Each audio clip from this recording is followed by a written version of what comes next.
Let's get this going. All right. So first of all, I want to say thank you to Ken and just the Jersey chapter for just having us here. Social media works wonders, and Ken reached out and just they've been following each other, and so it's good to be here.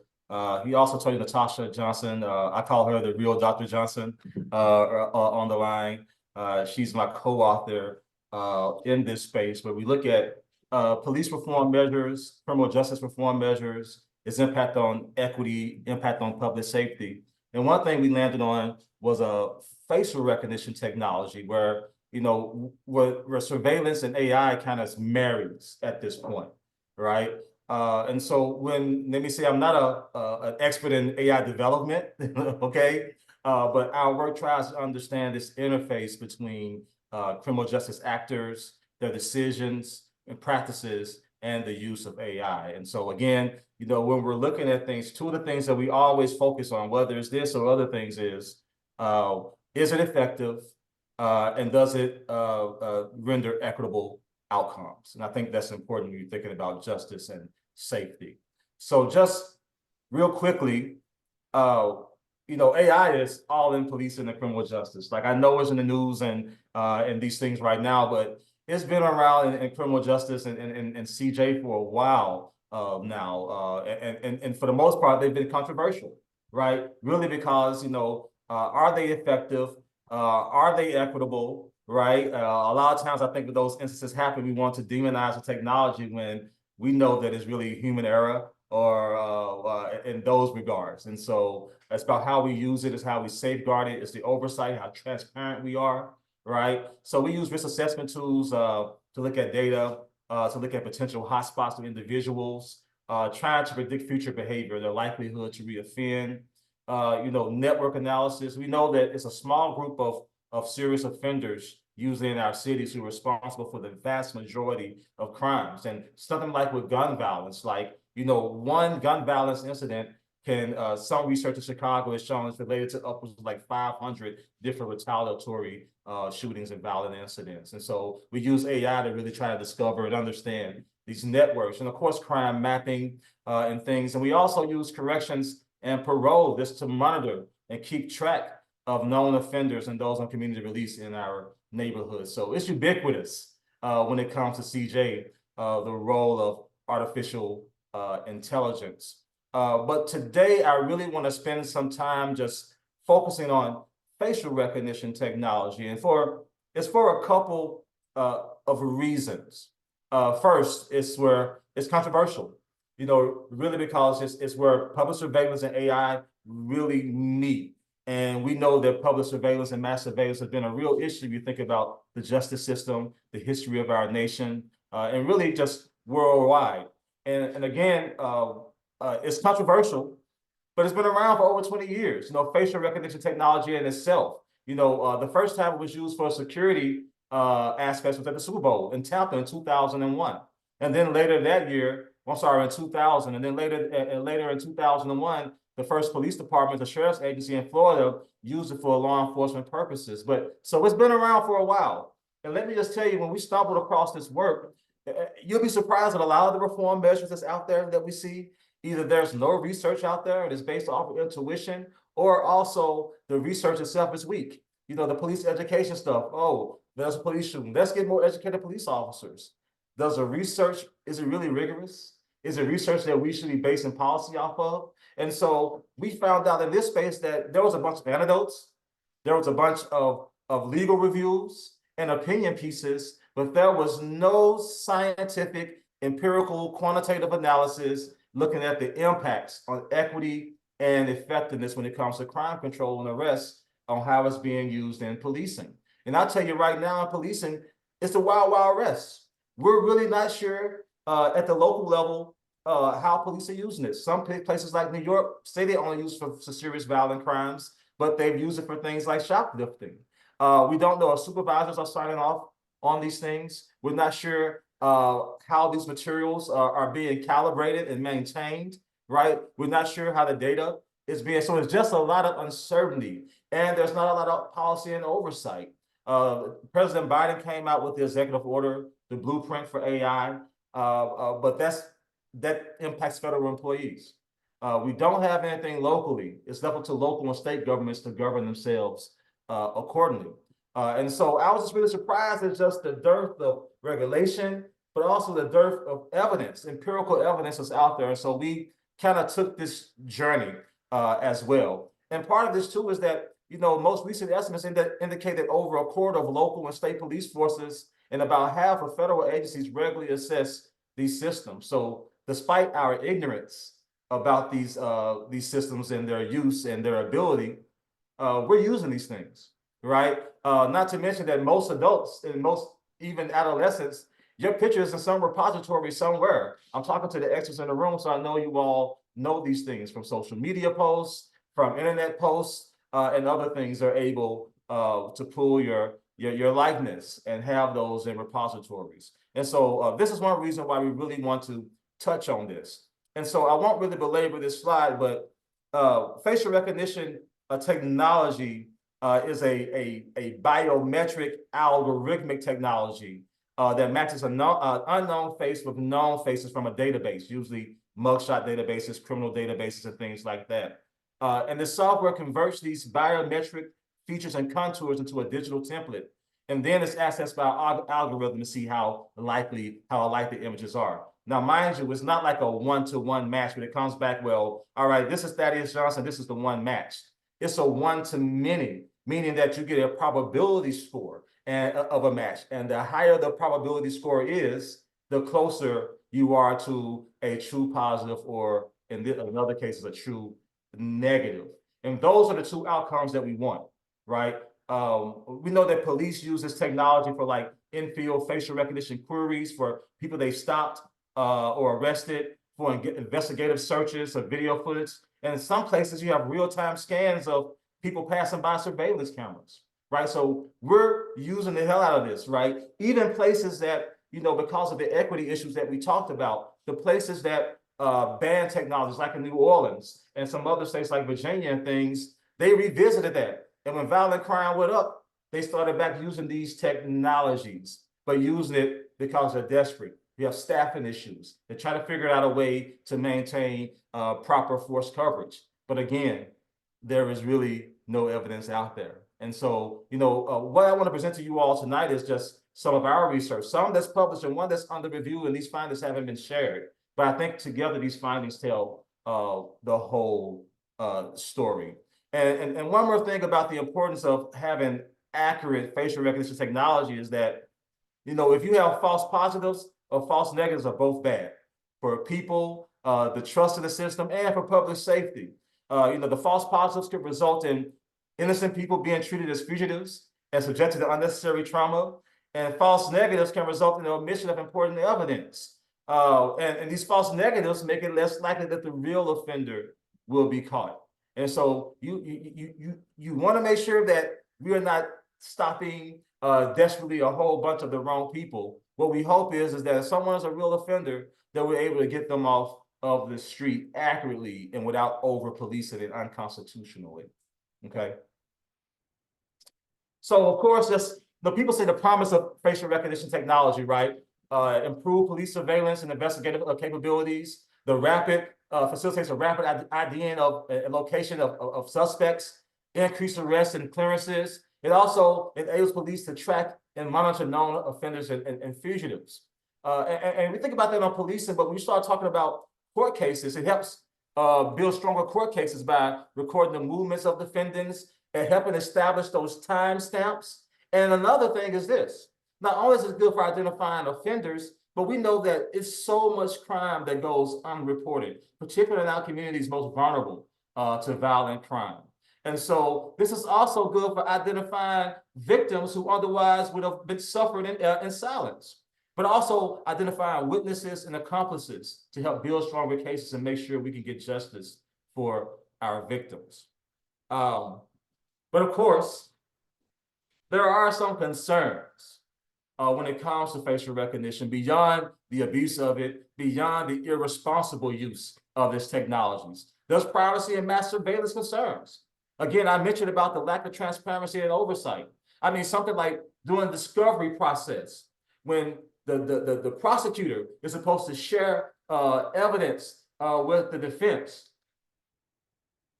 How do we know that this technology is no type of law that says, oh, this evidence was gathered through AI assistance? We might want to know, right, if that's the case. We have no idea. We know that 95% of our court cases are played out through pleas and not trials. We have no idea how much this AI-assisted evidence has even been used in our courts, and particularly our plea bargaining system. Another thing is that, we blindly trust facial recognition technology, right? We take this thing as being more superior than human cognition. And mind you, in things like policing, there's a heavy cognitive load when it comes to trying to take shortcuts of the burden that you bear, right? And so it can automate decision-making, and that's not good when you're talking about justice and law. It also, and what I mean is, research shows that public servants or public workers who utilize computation and AI to help in their jobs, they are less likely to rely on their own discretion and take the output as the truth. It also puts increased psychological distance between police officers and the public that they're serving. Right now, you have a moral buffer here as well through this interface of technology. And research has shown that, we trust this technology so much, and the cognitive burden is so high, particularly in public service, is that even when we're confronted with evidence that is contradictory, we trust these things anyway. And oftentimes, unconsciously, it can codify any prejudices and biases that we have, things like Black criminality or things about certain neighborhoods, right? And also, I want to kind of just really talk about the racial differences in performance and bias. Now, mind you, these technologies have become a whole lot better at identifying people in laboratory settings than they once did just 5 years ago. Rapid developments in neural networks and these things, deep learning, great. But when you put these things in the wild, in real life, where there's not clear vision, where the camera angle and lighting is not perfect, you still tend to see that this technology identifies and performs better on white males than it does other groups. Now, there are some reasons about that. When you start thinking about technology and who develops technology. In the US, young white males are the people who create software. You have this thing called own race bias. It's not nefarious, it's just human, right? Where you train on images that look like you, where you tend to focus on images that look like you to train the algorithms. And this is why I say this, even in East Asia, when you have East Asian software programmers, those technologies identify East Asian people of Asian descent better than other groups. So it's not just a Black or white thing, it is that own race bias that tends to seep in. So that's why, Natasha in particularly advocates for diversity in STEM, because this is the pathway to, that's part of doing it. You can have world-class technology, but if you don't have a diverse workforce that's programming, these types of things are hard to mitigate. All right, and of course you have, wrongful arrests. We heard about cases in Detroit and other places where, I think even in Patterson, New Jersey. Alexa, office on. Even in Patterson, New Jersey, we saw that same thing.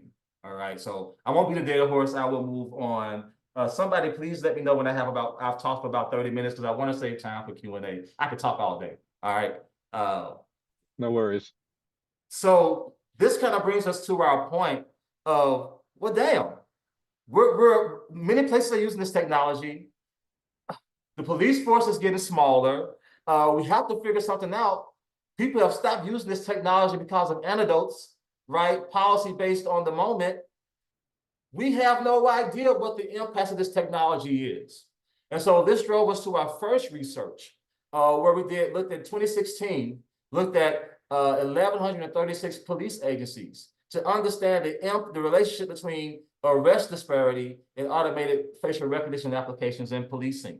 Now, all the data that we use is publicly available. BJS data, FBI arrest and crime data, and these measures are not perfect, but the data point asks for the question about the facial recognition.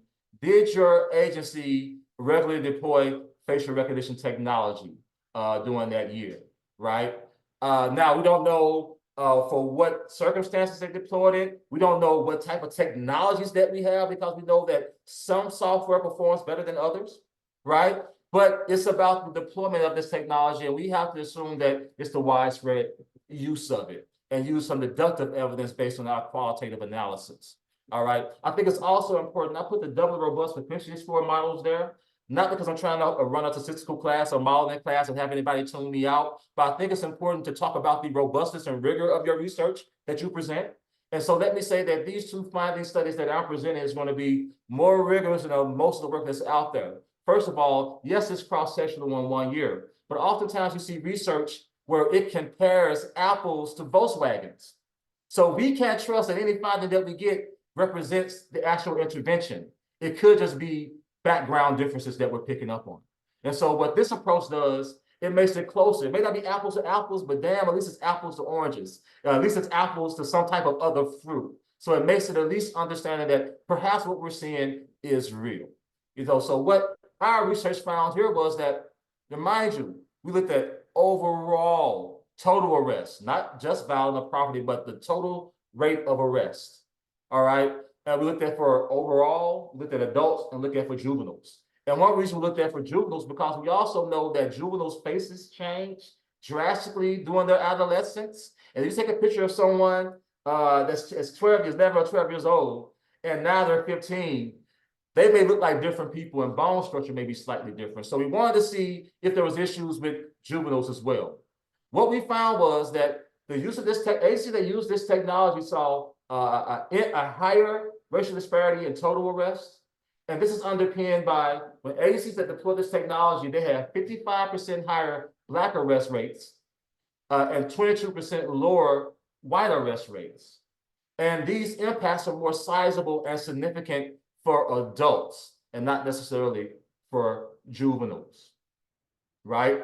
So this was a finding. And we're like, okay, so what does this mean? Does this mean we shouldn't use this technology? First of all, we don't have enough evidence based off of one study. But here are some explanations. Well, first of all, we live in America. And whether you want to hide it or not, it has a very patriarchal and racialized backdrop in many regards. And so you have systemic inequities that we all know are recognized throughout society. With these systemic inequities comes increased crime and these things, which also brings increased police deployment and concentration, which increases the contacts and exposure to police, means that you have a higher likelihood of being arrested. And basically what I'm saying, if your operations and policies or your work operating in an equitable backdrop, technology won't make it better. It only will amplify things and make it worse. And so that's part of this, just the environment in which police are working in. It also reflects the high cognitive load brought by officers, also those automated effects that we talked about on officer decision-making. And research also shows that there's elevated arrests, traffic stops, and searches associated with police technologies. Now, again, we don't have facial recognition studies to pull from, but for license plate readers, agencies that deployed those readers saw a higher rates of arrests. Also for body-worn cameras, you tend to see people focus more on more serious arrests and have productivity there, but they also, people who wear body-worn cameras may tend to make more stops. Part of it has something to do with, oh, this is benevolent, we're really fighting the law. If you're being recorded and your actions are being recorded, you feel like you have to take a by-the-book approach, particularly when the reward structure in policing is about arrests and stops in order to get incentives, promotions, and these type of more prestigious assignments. And so it's not necessarily the technology may be an amplifier of things that we're already seeing on the ground. This is what we have evidence for. And the last thing I want to talk about is this. That was 1 year, and it only looked at overall arrests. That meant that there's so much more we didn't know. What's the public safety value? We had no idea. So what we did was we found 268 cities that reported data from 2000 to 2020. And we used difference in difference weighted regressions. Why is that important? There was staggering implementation of FRT since 2001. And what that means is some people implemented this technology at different times. Some people who implemented it, they ended up taking it back and retracting that implementation and then bringing it back. So you had a lot of fluctuation going on. This randomizes this group and comes as close to a causal analysis that you can come to with this type of data. Okay, again, the rigor. What we saw, the agencies that deployed facial recognition technology throughout this time, they saw reduced homicide rates.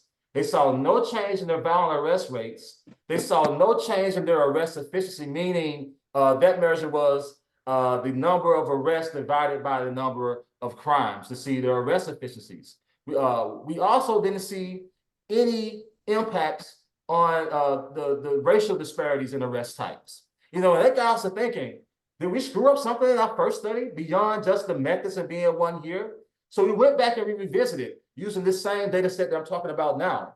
What we found was that we think that we're picking up in the overall arrests was for property arrests, particularly for motor vehicle theft and burglaries, where we see that facial recognition is problematic when it comes in terms of racial disparities in arrests. Those are two crimes that we know there's not differential involvement between Black and white people when it comes to property offending. And so with that being the case, we have to do another study to dig in deeper on that.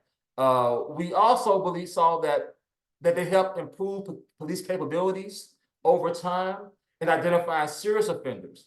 The UCR data is not the number of people arrested, it's the number of arrests. We know that many people are arrested multiple times. And so what we deduce is that perhaps it's not picking up on a bunch of lower level arrests and offending. What we are doing are arresting the most egregious people. So that's why we're not seeing big effects on the number of arrests. And we also found that these homicide effects appreciate over time.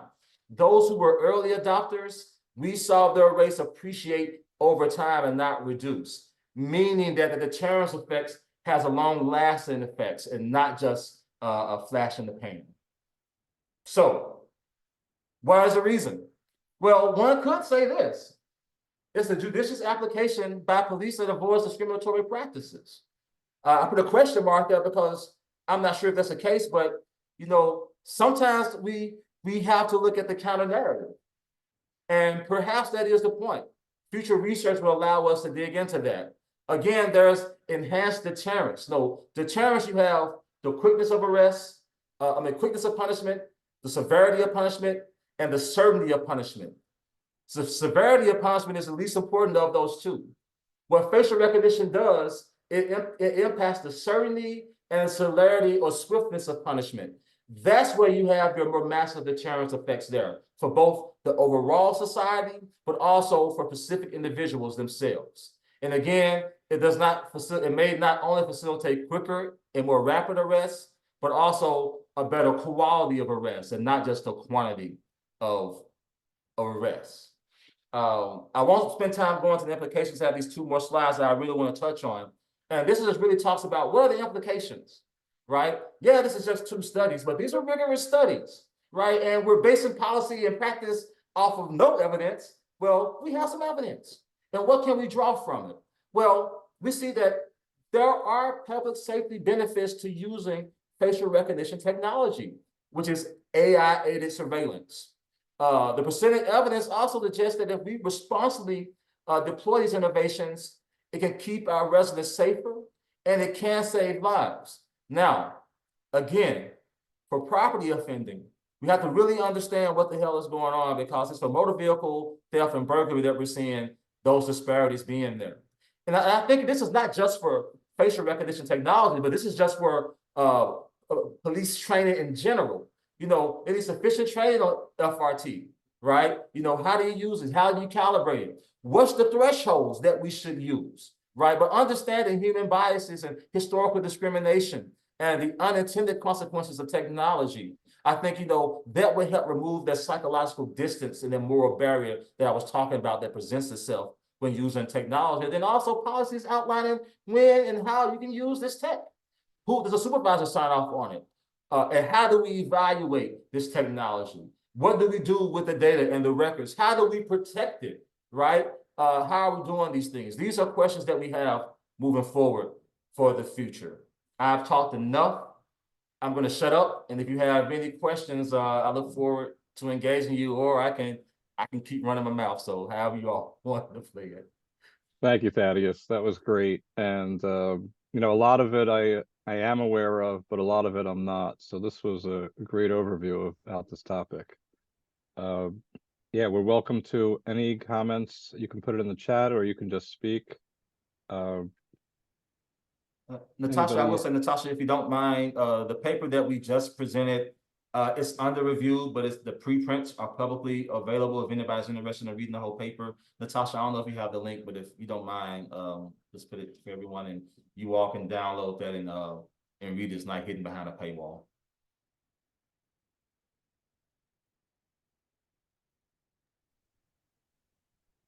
I'll stop sharing, sorry. Okay. All right, so we got a couple of questions here. The first one is, how do you deal with false positives? You know, that's a really good question. And the one thing that as a police officer myself, and I'm a former officer out of Memphis, was a police captain. I dealt with self-defense, officer survival techniques, all of these things, right? And the one thing that I always taught my officers was, I'd rather let a guilty person go than to hold up an innocent person, right? And I think, a big way to deal with these false positives is, first of all, the probability score or the similarity score threshold that's being used. Software made by places like Amazon and Microsoft, and I believe Clearview is one of them as well. They have recommendations, just recommendations, of using a 95% threshold. Well, we're not certain what thresholds are being used, because of that 95% threshold is supposed to be more accurate, right? That's the most accurate threshold you have. However, you also need to make sure that that only certain people are using this technology. You shouldn't have a police patrol officer just using this technology. I will reserve these things for investigative units and have supervisors double check, verify, and sign off on it. Just like you have a chain of evidence for other evidence, you should have a chain of evidence for using this as well. I think having policies that spells out when and how you can use this. And again, this technology is only an investigative lead, right? It's not the end all be all evidence. So I think putting those things in play and positioning it as a lead with additional oversight, I think that's the way you try to make sure you mitigate not only false positives, but false negatives. So remember, with false negatives, that means that somebody offended. Can you imagine a murder suspect or someone hurt someone real bad, that because the way we use the technology, that we didn't maintain it, that we didn't calibrate it properly, that we didn't use a proper threshold, that we let an offender, a dangerous offender, back out there and allow our victims to suffer in silence? And so that's why it's important, not only for those positives, but also for those negatives as well, if that makes sense.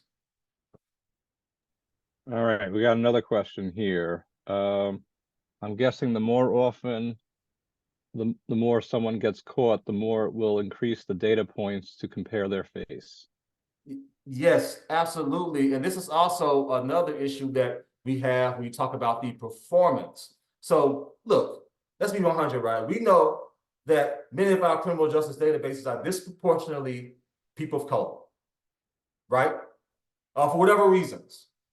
But when we're training these algorithms and software, it's not necessarily being trained on those same faces for the reason of that own race bias that I talked about. So yes, the more often someone gets caught, the more it will increase their data points to compare their faces. You're absolutely right. But also, if it's not being trained properly on their front end and there's a mismatch of sorts, a lot of these problems can still seep in. And I will say this, even if you had world-class software, given some of the systemic issues that's in the backdrop, even if you follow these things, if you don't have proper oversight and having multiple people verifying that this probability score is squared away, you still can have the issue of false positives and negatives.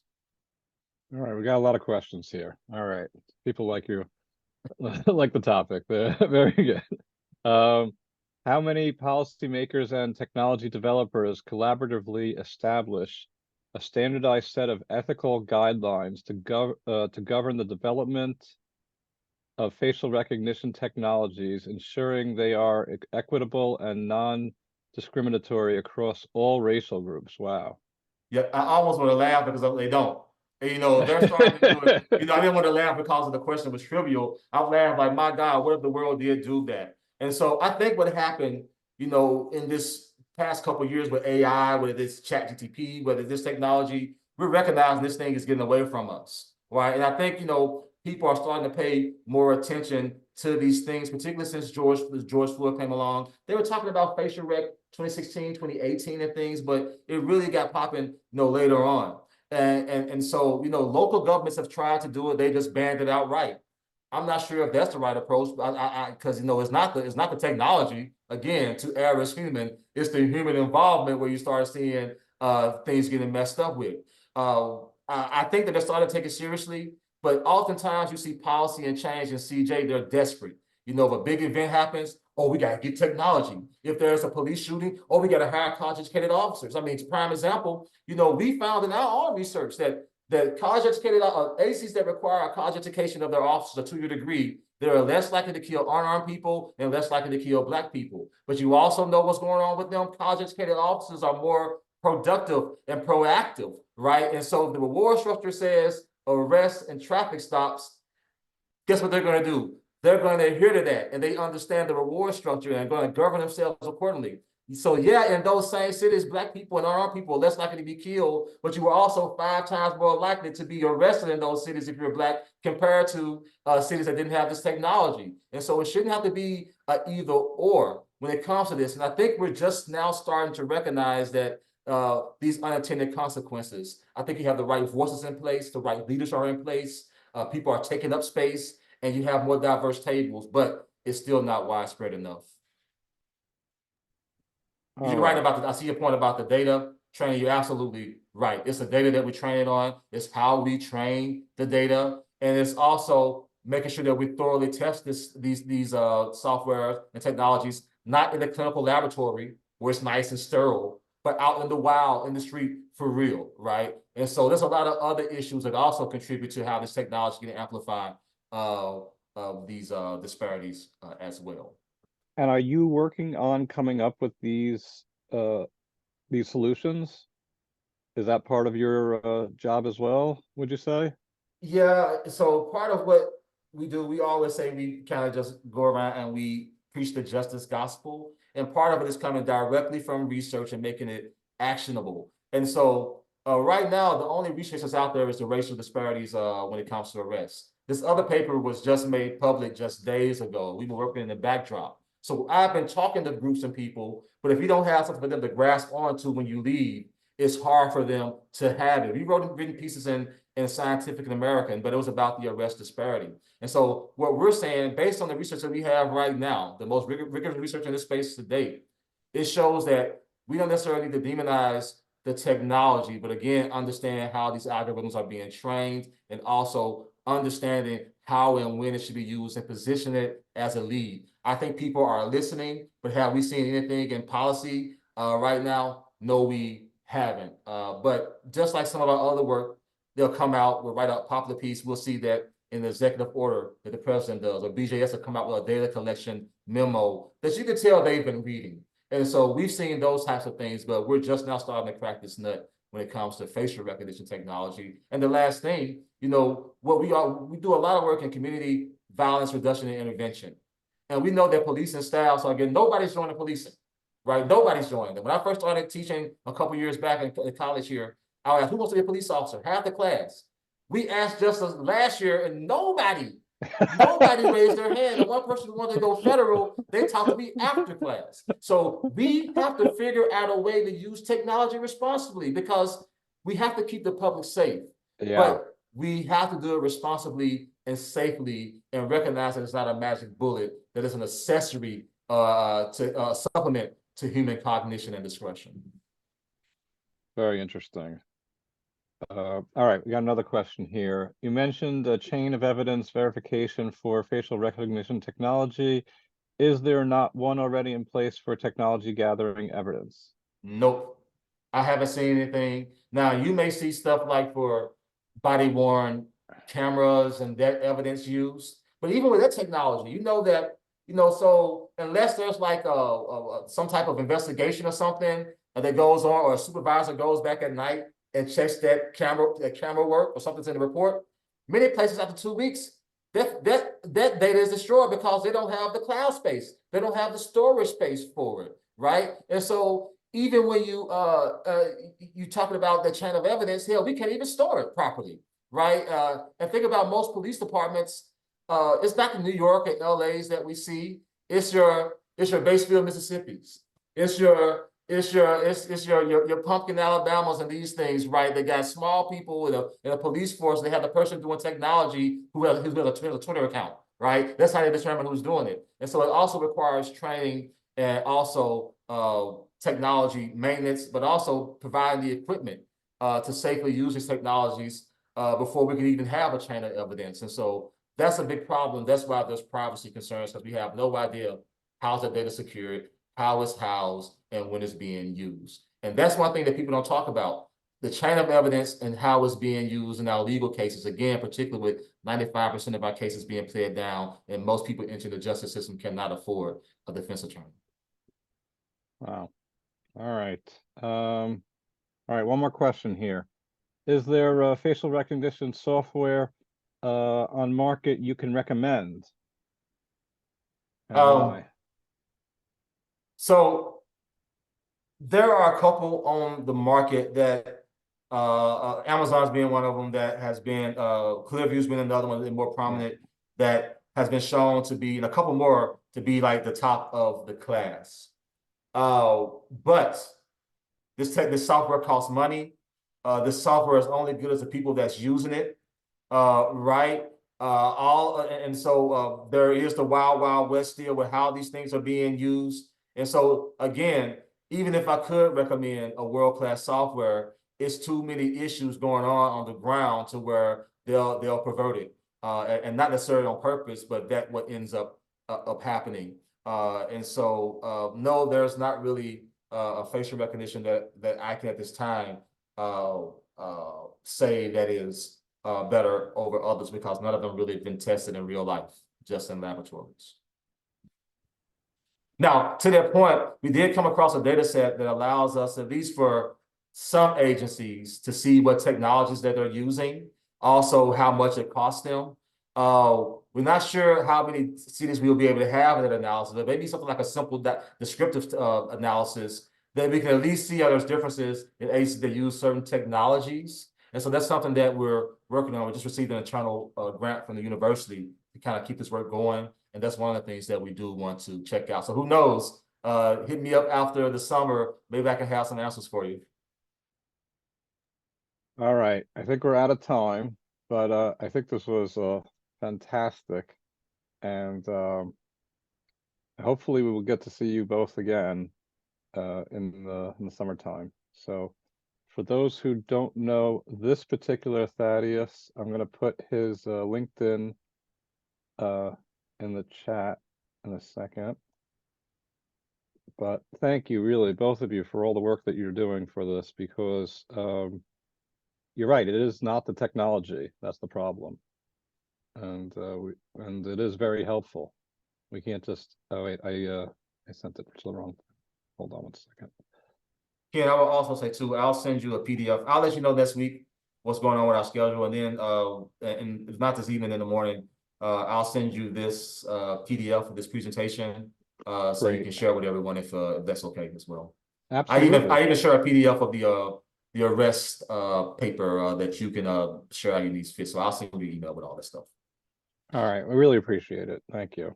Thank you all right, so you're much. welcome to stay. But yeah, so we'll move on to our next thing. But thank you very much. Really, this was great. Thank you for having us. Take care.